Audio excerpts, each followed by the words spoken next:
and welcome to Respect Dance Fest Weekly with Micaiah and my co-host Brandy Beasley. Hello. We are here once again representing the San Francisco International Hip Hop Dance Fest. Does anyone know what year this is? Brandy? 23? Yeah! You win. You win. You win a sticker. Mm-hmm. You have a hip hop dance fest sticker on my car. Why do I not have that? Or a magnet? Give me a magnet. Yes. I have some of those somewhere. I have these on my car. Right we are in our 23rd year. We started in 1999. And here we are 23 years later, still producing high quality art. Mm-hmm. High quality art. High quality. Oh my gosh. There's nothing like it, I think, here in the Bay Area. I mean, it's unique. It's groundbreaking. Yeah, it is groundbreaking. It's groundbreaking. So what is the news with the SF International Hip Hop Dance Fest? Okay, so last year I prophetized, yes, that's a word, that we would be back in the Palace. So we're going to be in the Palace. There's a watch show, November 21st. Yes, I got the date right. Okay, so the watch show is going to be at 4 p.m. But if you can't make it, feel more comfortable at home, it's going to be broadcast online at 12 p.m. that same day, November 21st. So you need to go get your tickets, sfhiphopdancefest.com. And you need to go there to check out how you can film your kid and they could be in the kids montage. Mm-hmm. Right? That's so awesome. I'm ready. Yeah. So you can't be in it. You're too little. But I'm too big. I said you're too little. Wow. Today must be like it's opposite day. Is it? So what the sfhiphopdancefest.com is going to give you clarity of which ticket to buy. Do you want to watch it online on your couch, in your undies? Boom. It'll give you the link. Do you want to come and hang out with us, watch it? And then there's a party afterwards with the DJ and some performances and some snacks. Boom, there's the link. And then there's another link that says, does your child like to dance? And if you have a kid, it doesn't matter if they just started dancing. We just love when the children in our live shows all get up on stage and just let loose. Well, we can't do that again. But what we are doing is the same thing we did last year, is creating this video montage of all these children that submit footage of them dancing. So the parent has to go on and, give permission and then submit the footage. We have the song that they'd be dancing to, and let your kid just let loose, and they'll be in the show. And how fun is that? Your kids were in it. My grandson was in it last year, and now my granddaughter will be in it too. Ooh, that's right. Oh my gosh. Yeah. So the other day she was listening to Baby Shark, and she was like dropping her little diaper. Drop that diaper, and she's going. I'm dead. Oh my God. God, the baby. And then, my grandson, he starts dancing, and then she stops to look at him, right? And then he goes like this to her, and then she starts dancing like they had rehearsed. Wow. Anyway, anybody else obsessed with their children? I guess everybody is. All right. So the kids montage, check that out. Also, collectively, Brandy and I would like to congratulate Kevin. Yeah. So Kevin is a recipient of a SF International Hip Hop Dance Fest Award this year. Yes. And it's the All-Star Award, I believe. Yes. Yes. And that is for people who just like represent, uplift, support, go all out for the Dance Fest. So, I mean, that's Kevin. I mean, if Dance Fest is happening, Kevin is there doing something. And yes. He's behind the camera right now. Yes. Yeah. So we have someone who's super dedicated, super caring, but also talented. So that's a good mix, because then he really has given us his talents, doing the filming, filming the, what are those things? Red carpet interviews, basically putting up backdrops, probably clean the toilet if we needed him to. I mean, this man has got a lot of love for the SF International Hip Hop Dance Fest. So we wanted to do a shout out to him. He's going to be receiving his award at the Watch screening. Yes, the screening. Watch screening. A watch screening. We're going to watch the screen. We're going to watch the screen. Now we have a couple other awardees, and they will be given their awards as well at the screening. So that'll be exciting too. We love honoring our folks that are important. Yes. Yes. Mm-hmm. So let's recap. We've been recapping every week. So give us a recap on the R words, because those are what have been behind all the pieces for this year's show. So give it to us. I'm on a Zoom call with a couple of people in my team. I knew for sure there was going to be no way we were going to do this festival live. It was abundantly clear. And so, there was kind of just like, I got hit. And then the next thing you know, I was saying, look, we've got to stay resilient. We need to, reconnect with people. We need to resurge in the arts. We need to resuscitate people who feel like they're not really alive right now. We need to be relevant so that we can continue. And they were saying, hey, what's up with all the R words? And I said, I didn't mean to do that. But now that we're on a roll, let's go. And so we just started just going with all these R words that felt so right now. And next thing you know, we had like this long list of R words, and they were very appropriate for right now, because a lot of R words start with RE, re-entering, reimagine, reinvent. And so I said, well, I know this year I'm going to go ahead and commission people. We're not going to do the call for applications like we usually do. So I picked 6 dance companies from all over the world. And I said, here's a list of R words, pick one, and then that will be what your piece is about. And let me tell you, artists love that kind of structure, little bit of structure, a lot of freedom. I can speak for myself. I like when I'm given a task as a choreographer and said, instead of just do anything you like, which I like that too, but like give me a tiny bit and then give me, it's exciting. And so they loved it, and they picked really, really good words. Mm-hmm. And man, it's exciting. Do you know the people and what they picked? All 6 of them, like off the top of your head? I know I always give you these tests. I'm sorry. I'm so bad. It's okay. I'm comfortable being like, no, I don't know all the R's. I will by the end of the watch party, or maybe by the end of these interviews. But no. I know one was Revolution the week before. Yeah, Revolution is one. But then before we have had, there's pieces with more than one dancer. So I can't, don't ask me these questions anymore. Okay, so I'm sorry. Please forgive me, spank me when you see me. So it's not, each dancer didn't pick a word. Each company. Thank you. Okay. So the director picked the word, and then that's it. That would be really crazy if each dancer picked the word. Girl, my brain was like, what? That would be like a lot of R words. Yes. We did do a social media campaign where we asked a lot of different people what their R words, from students to people on staff and board at the Dance Fest to OG, like really legendary dancers like, Buddha Stretch and Fazo. I mean, like there was a lot of people, and everybody had some really inspirational R words. And I got really excited by that. Like, did you? I did. And I'm just thinking now, I'm like, maybe some of those should be on the watch party. There you go. Yeah. Okay. See. Well, and not just the watch party, but in the show itself. Yes. Exactly. Yes, it is. I've already thought about that. It was too beautiful. Okay. And I wanted to also let everyone know that is a professional dancer that we are doing call for applications right now for next year. Yes. I know it's so early, isn't it, Brandy? It's okay though. Yep. Mm-hmm.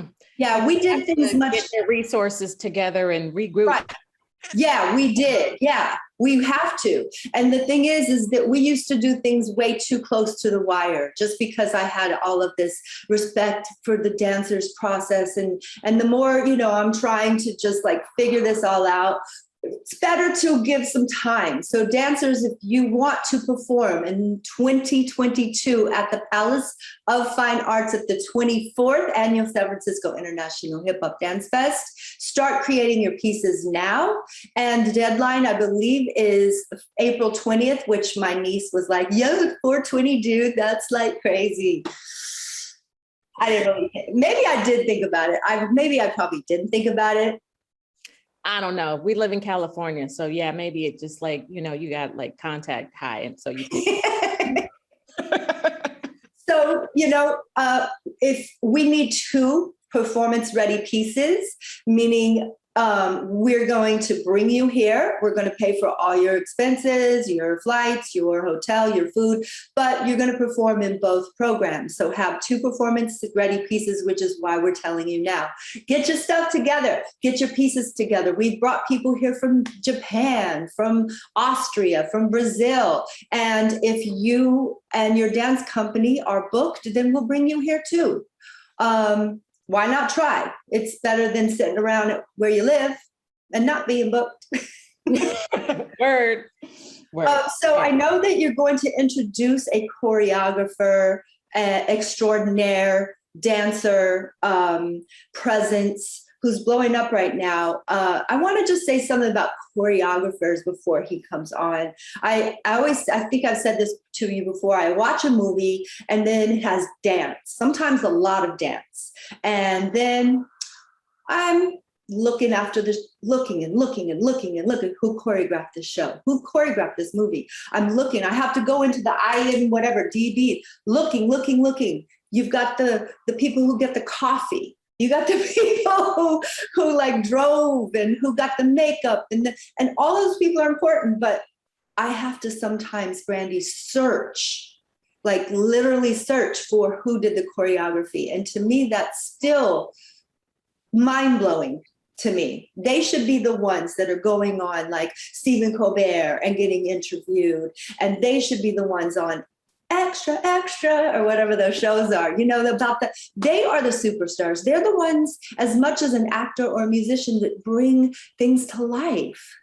I mean, they're basically the person who directed the movement in the movie. So why aren't they getting credit right up there, with everybody who gets their name on the screen individually, or at least in a group of, but it's like you're searching, it's not on there. It's like, maybe at the very end.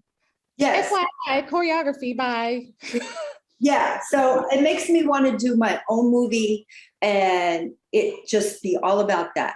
It's because like at some point you got to stop complaining and just create something for yourself. Ooh, there we go. I don't know anything about making movies, but Kevin does. Yes, there we go. Plenty of talent. Have him do everything.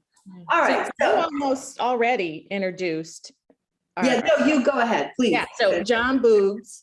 Really happy to have him. He's a movement artist, choreographer, director, and he is seeking to push the evolution of what dance can be. And we get to see a little bit of that in a clip right now.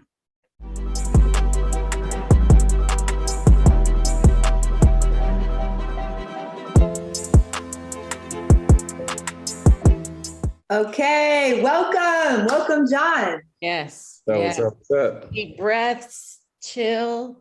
It's great. We're gonna have fun. Yes. So we're really, really thrilled and honored to have you today. Our first question is, what R word did you pick and why? I picked resurgence. I picked resurgence for a lot of reasons. One of my favorite groups that I studied since I was a kid is a group called the Black Resurgence. They're from Oakland, California. And they're some of the pioneers for the art form that I do, with popping and boogalooing. And I felt like just their lineage of being connected to the Black Panther Party and everything that they did, like with the mix of social justice and street dance, I felt like I was one of those people in my generation who was like the first to kind of do that thing, right? You think you are, and then you start doing your history and realize like, oh yeah, people been on that wave way before you were even thought of. And so, yeah, and I just also felt like there's also a resurgence coming now, things come full circle, you know what I mean? And I think like the consciousness level of people are shifting.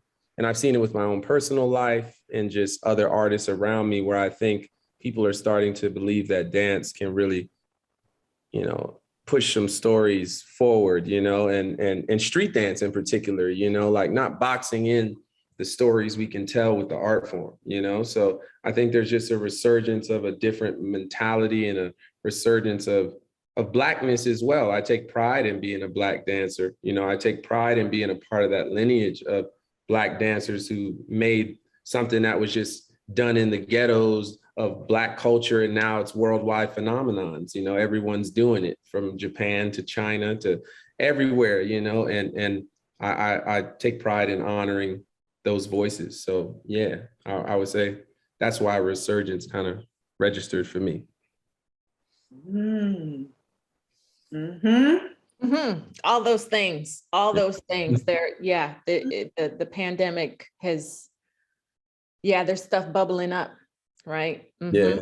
Mm-hmm. So you have your R word, resurgence. So you took that, and so then what was the process of creating the piece for the Dance Fest? It was a pretty cool process. I wanted to. I mean, how much do I give away? How much do I give away my piece like that before I get into the process? Can I give away it? This much. Okay. Yeah, I just didn't want to I guess my goal was to show that those voices like Black Resurgence, Granny and the Robotroids, Shabba-Doo Shrimp, Electric Boogaloos, The Lockers, Earl Snakehips Tucker, Josephine Baker, like all of those artists, I'm a part of that DNA, and their DNA and their spirit runs through me, and I'm carrying that forward in this time, you know what I mean? So it's almost like what they stood for and what they were doing for the culture of Black dance is still present. It's still here. It's just resurging through my body and my spirit. So that's kind of what the process of the piece was about, and just trying to figure out a really creative way to do that. And I got some original music made. Shout out to Chizzy from Miami. He's an original producer that I grew up with and makes pretty good music. Not pretty good music, makes really good music. And then Alec Clausen, he helped me film it, and we edited it. And, so it was original music, kind of trying to make a unique concepts that just honor those legends of African-American street dance. So you would say the piece is the process of it, and what it is about is like honoring those before you, and a way of letting it live on through you. 100%. That's exactly. That's spot on. What the piece is about, and it's at the core of it. That's always been a part of my work. Is really trying to make sure that some of those voices that will never be heard or never be spoken of, that done so much for artists like myself, there's got to be ways I can always sprinkle them in somehow to what I'm doing, because that's how you educate as well. I wanted to kind of educate the audience as well. Some people don't know who Black Resurgence are. Some people don't know who Granny and the Robotroids are. And she was one of the first females of street dance, and she was the leader of that group, which was rare back then, to have a Black female leader of a group, a street dance group, when it was a male dominated art form at that time, just like Tony Basil low key was like the leader of the Lockers, even though people talk about Don, or they talk, there was Tony was kind of spearheading a lot of the business, side of things with the Lockers. So I think it's just important for people to know that, because the more it can empower you, it can say, oh, okay, I'm a lot like that person, like rest in peace, Shabba-Doo. I felt like me and him had tons of similarities, when I got to finally get to meet him, because everybody has their opinions on artists and different experiences with artists. And I'm one of those people, like, I just like to meet people firsthand and get to know them myself and make my own judgment. And I love Shabba-Do, man. I loved him, you know, and a lot of things we talked about will resonate with me for the rest of my life, you know? So, yeah. That's beautiful. I agree about the education component. I know you and I spoke a little bit about it the other day. We were on the phone, and how I feel a responsibility as well to the fans and the audience that attends the SF International Hip Hop Dance Fest, that I feel like it would be arrogant of me to assume that they know, you know, the differentiation of who is who and what style is what style. And even I don't know everything. And that's why I love talking to the people who are really been there and can like tell me what it was like from the beginning. I'm curious though, you talk a lot about, like, did you spend time in Oakland? Because you did talk about a lot of Oakland traditions. Yeah, well, just being the nerd that I am of the dance, I've studied a lot about Oakland and the Bay Area contributions, you know, to the street dance. But then when I was blessed to choreograph the show called Blind Spotting, and that's with David Diggs and Rafael Casal, and they're both Bay Area Oakland natives. So we shot a lot of episodes in Oakland, which was really nice because it gave me a chance to, like, I always went to Frisco, but for some reason I never got to go to Oakland. So I've been to Frisco a bunch, but I never got to spend time in Oakland. And I really got to go to the trenches in Oakland, you know what I'm saying? East Oakland, I went to the hoods all over, got to meet some of the people I always wanted to meet and ask questions, you know what I mean, is really what I wanted to do, investigate. So even prior to you asking me to do the thing, for another project that I'm doing that's Oakland based on Oakland traditions, I had already been kind of investigating a little bit more and trying to add more substance to what I was creating. So this was like perfect because I was kind of like, it allowed me to continue my hypothesis, you know, in a sense, you know, if that makes any sense, you know. So yeah, I spent a couple months in Oakland and I got to go all over. Shout out to Chunky from the Turf Fiends. He was the guy I checked in with, you know what I'm saying? Like, I was like, okay, I really want to go to real Oakland. I'm not talking about like over here. Like, I need to go where some people might be uncomfortable to go, you know, and that's where I like to be at. So I can feel like I'm authentically having an experience, right? So, and I would do the same for anybody who came to my city, either one, Miami or Philly, because I grew up in Philly and Miami. So either way, I like the experience. And Oakland, to be honest, what's dope about Oakland is it has Southern vibes to it though. And a lot of people don't understand, you know, that comes back to Black history and migration, right? You know, a lot of the Southern Black people were at a time, you know, trying to escape Jim Crow, escape that whole rural South thing, and people started spreading out, you know, and obviously we know the Black Panther Party was set up over there. And so I find it interesting when you talk to a lot of people in Oakland, their parents are from like Louisiana, Mississippi, you know, and then I used to kind of trip because I'm like, yo, like everybody got dreads and certain things. And like, for me, you see that in Atlanta, you see that in Miami, you know what I mean? And even like some of the hyphy dances, I'm not saying who made up what, I'm not claiming any of that, but there's a lot of similarities, you know what I'm saying? Like just little moves we do and stuff that I'm like, oh, we call that this, but it's a little bit different. And the groove is slightly, you know, like this, but it's still a very similar pocket, right? You know? So I just found like, oh, I think I feel comfortable in Oakland because the origins of Oakland still has Southern DNA in it. And me living in Florida for a lot of time and being around a lot of Southern Black folks, that's kind of just like what the vibe is, you know what I mean? So yeah, I love Oakland. I love Oakland. Oakland, baby. Yes, I live in Oakland and I love Philadelphia. I feel like it's Oakland's sister city. Because, you know, New York is cool. You know, you do stuff in New York, just like the city here, San Francisco is cool. But like Philly is a town, just like Oakland is the town. So yes, I love that city. Philly's unique. Philly's unique. You know, it's I grew up in West Philly, Overbrook, you know, so yeah, Philly's dope, man. Philly's got a lot of soul to it, you know what I mean? Musically, culturally, you know, my whole family lives there. So like my roots are 100% in Philly, but going to Miami, it kind of opened me up a lot because there's so much Caribbean influence down there. You know what I mean? There's Haitians, Jamaicans, Dominicans, Puerto Ricans, Cubans. I mean, it's like one of the biggest melting pots. So musically, rhythmically, what you're getting on a daily basis is insane. You know what I mean? So I tried to take all that in when I was living in Miami, because there was a lot of stuff that I just was like, oh, yeah, it's different down here. You know what I mean?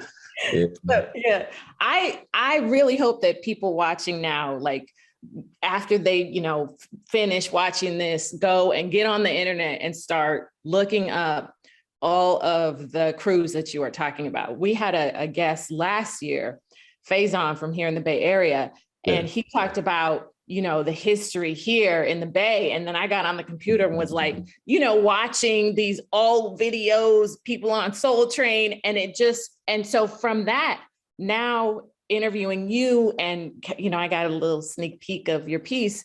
I was like, oh, these crews are in my memory. I know them. And so just to be like, yes, right on, feeling that and feeling connected to that. So thank you for this. I really hope that people take that away from it. And I want to get it. So the first thing I noticed, and I'm not going to give away the whole piece, right? But like you have your floral prints on right now. And so like that hit me from the piece. And so tell me about your outfits and your, you know, your fashion and like, it seems like it's just part of you and you are just expressing this part of you. So I'm gonna keep it real with you. It shifted. I wasn't like I used to have a lot of my friends, and particularly female friends, be like, Jon, if you would just dress sharper, you would be so much, you know, like tighter. And I used to get offended, like, what are you talking about? But I grew up around a lot of like, I was an athlete. So I'm like, I'm cool with some sweats and a tee on and I'm chilling, right? You know, but I got to shout out Colin Hornet. Colin lives in Venice, California. We met, I was performing at, I think it was like Tyler Perry's birthday party. So it's like this crazy big event. And I'm nervous because I'm not going to name drop, but there's tons of celebrities in the building. So I'm like, all these energies. So I'm like, oh man, I'm tripping a little bit. How am I going to calm myself before I go do this performance? So I go kind of like isolate myself, kind of, you know, in the party. And then I look to my left and I see this guy who's like dressed in this he just looked like a wizard or something. You know what I mean? I'm like, who is this guy? Like, who is he? And I was drawn to his energy. And I just went over to like kind of spark conversation to break my nerves, right? You know? And then we just hit it off. And I said, yeah, man, who made your outfit? And he's like, I did. And I'm like, well, where can I find this thing? And all of a sudden I hear my name be announced. I said, okay, I'll be right back. He's like, what are you about to do? I said, oh, I'm about to go perform. He's like, what do you do? And I'm like, come watch, you know? And then he comes and watches me. And afterwards, we're both like, what is going on here, right? And we hit it off. And he kind of I became like a part owner and ambassador of his brand. And I think it's an up and coming brand, but something about it resonates with my spirit. You know what I'm saying? It allows me to express like my inner, like, I don't care. This is who I am. This is like the eclectic artist that's up here. I want that to represent in what I wear. You know what I mean? And it's made such a difference. It just made such a difference spiritually and how I feel in general. So like I had to go deep about the clothing because it's not just like, oh yeah, I get these things custom made for me. Like, no, it's generally like what he stands for as a human being and why he makes the clothes. And what the clothes represent on a spiritual level is why I like to wear them. So, and there's so many people that I'm trying to convince, you can pull that off, but I can't pull that off. And I'm like, no, anyone can pull it off. You're blocking yourself from, you think you have to be some eclectic artist to wear something that pops a little bit. And Miami helped me too, because Miami people aren't afraid of colors. You know what I mean? It's loud. So I would say Miami, and then meeting Colin, and the brand is called Yoggz, YOGGX. So okay. YOGGX.com, and all the stuff I wear, you can see it on there and grab it on there. So I'm a grassroots guy. You know what I mean? I love seeing something start from a seed and then it blossoms into something that everybody wants to be a part of. You know what I mean? So even just from me wearing it, Jennifer Gardner's, Naomi Camp, I've given suits to people that like, they still don't really know where to get it in the masses, but we're just planting those seeds, and we like to organically go, what is that you're wearing? And people always assume it's like Gucci or because they don't know, right? But they think it's so sharp and it's so unique that they assume it's some big brand.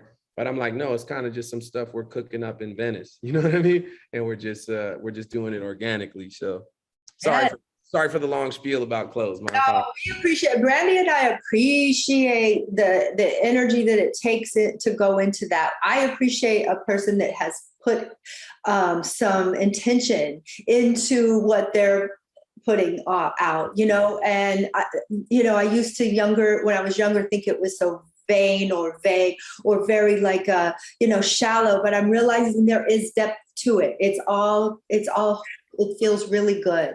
And yes, we're a fan of grassroots because we are one. And we have started out as like just this small theater show that featured local dance companies that I wanted to, put on stage and have people appreciate in a theater setting, to this 23 years, right, Brandy? I keep forgetting. You're gonna have to make a new T-shirt in 2 years, because you have on did you have that shirt on? 20 years, bitches. Yeah. I mean, just for me and my people. It's an inside joke. But we made this like with the logo in the back, but I mean, it's an inside joke because we did 10 years bitches at 10, 20, and then I probably gotta wait till 30. Wait till 30. Yeah, I don't need 25. But I'll give you my measurements, and I'll tell everybody what I'm wearing. I love color, and Brandy does too. And just all the stuff that we wear is recycled fabric. What? Right on. Okay. Yes. So it's not made of any animals, any of that stuff. None of that. It's all environmentally friendly, which I love too. That was a big reason that it drew me to him. I'm like, yo, he's coming up with these funky designs and like just finding like old fabrics and stuff, and like it's just crazy. He's a genius when it comes to it, and I'm just glad I met him, because I feel like it just gives me my own unique look whenever I walk into a place, because I feel like everybody's uniquely themselves. So I think I'm blessed to have met him and started collaborating with him. Yes, it is wonderful. Well, look, we got to wrap up. We have definitely had so much fun today. We could talk to you all day, and maybe we'll have to have you back another time. But meanwhile, thank you for tuning in to Respect. Please check us out at sfhiphopdancefest.com. Check out either the show online or come to the watch party and celebrate with us. And thanks again, Jon, and much love and respect to you all.